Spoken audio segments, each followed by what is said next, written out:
I started a card business in an attic called Cards and Cobwebs, and this is the biggest deal that I've made so far. Let's get into it. I will play the clip behind me of me packing it up and getting the cards ready. It was about 30 cards in total. It was a mix of some good ace cards and some MGC cards. It was a good mix of the two. Majority MGC, which, you know, I'm glad about, because some of those cards had been sat on my eBay store for a month or 2 months or something, so I was happy to move them, to be fair, as part of the deal. Anyway, I'm getting ahead of myself. So he messaged me on eBay saying that he was looking to buy a lot of my cards. So I was like, yeah, okay, fair enough. I asked him why, because I thought it was a bit weird that he wanted to buy loads, like all of them, so I thought it was a bit weird. So I asked him why, and he said he has a shop, or it was for, I think he does whatnot and stuff like that. I don't touch any of that kind of thing, not yet anyway. I don't deal with that. So I was like, yeah, okay, fair enough. So we had a bit of back and forth. He sent me a list of cards that he was interested in, and so he wanted to buy it at a percentage, which, you know, I knew that was coming, obviously, because he wants to profit from them. So bit back and forth. I gave him a number.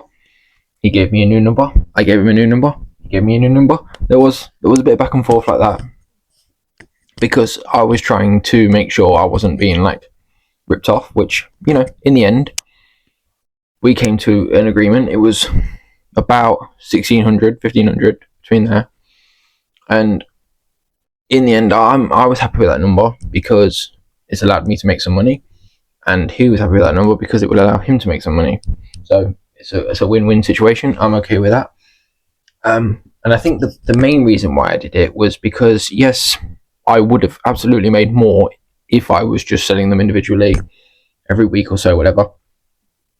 I absolutely would have. But I was more happy to do it, one, to clear out some cards that was just sort of sitting stale on my eBay.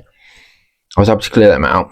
And the other thing being, I was happy to get a big cash injection into the business, because now that's given me a lot of funds to then go straight back into it and buy more to keep it growing. So it sort of like accelerated that progress, as opposed to getting that money gradually over the next few months.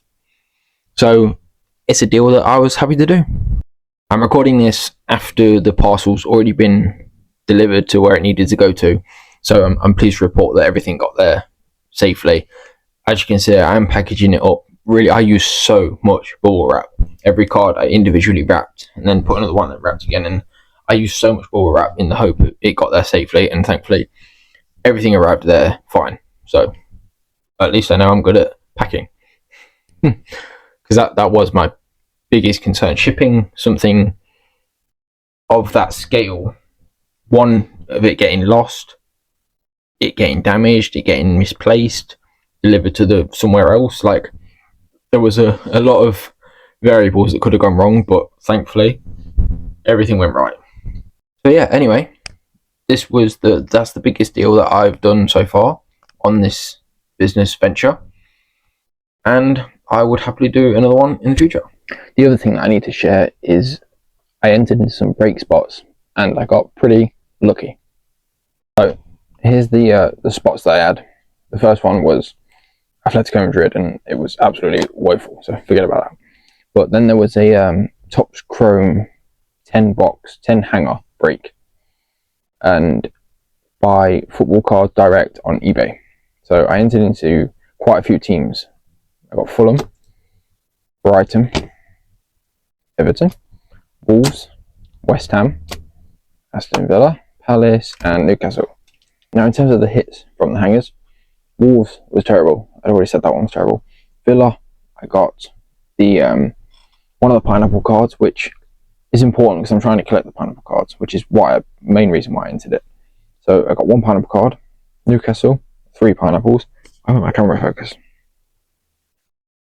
Newcastle, I got 3 pineapples and a numbered Whistler to 250. Then Palace, I got these 3 pineapples. Another pineapple from Brighton. Another pineapple West Ham, then a numbered West Ham and an auto. It's only a base auto, but a Paqueta auto. That's pretty cool from a hanger, that's for sure. Everton, another pineapple. Fulham, another pineapple. And a numbered king to, what does that say? 250? Why is my camera playing up today? 250.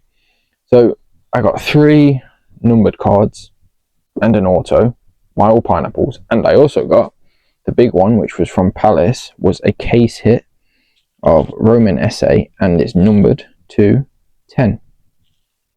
If my camera wants to play, there we go.